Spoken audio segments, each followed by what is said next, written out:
Now to the big meeting in the Oval Office today. Governor Cuomo and President Trump putting aside differences to reach an agreement on testing and funding for New York. CBS 2's Dick Brennan live tonight on the West Side with more on this. Dick. Yeah, you know, Maurice, as you know, the president and the governor never exactly been buddy-buddy. So Governor Cuomo decided to go down to Washington to try to iron things out. Turns out he did even better. He came home with an agreement on testing. It was very productive and it was positive, and we got a lot done.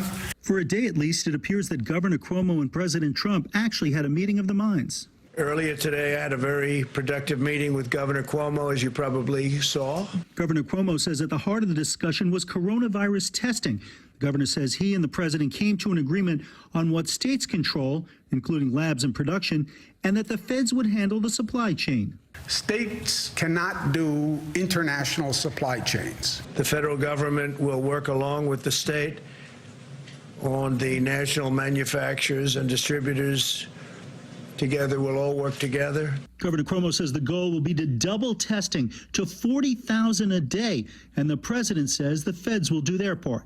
It ends the whole back and forth and the finger pointing in a very fair and smart way. It's a smart resolution, so I feel very good about that. Another issue for Mr. Cuomo, money for the states. He says New York is broke and needs help from the feds. The president said he understood the issue and that he would work very hard to get funding for the states. In the meantime, the White House and Democratic leaders say they reached a compromise on a nearly $500 billion stimulus package. We wanted to deal with the butcher and the baker and the candlestick maker, the average small business person.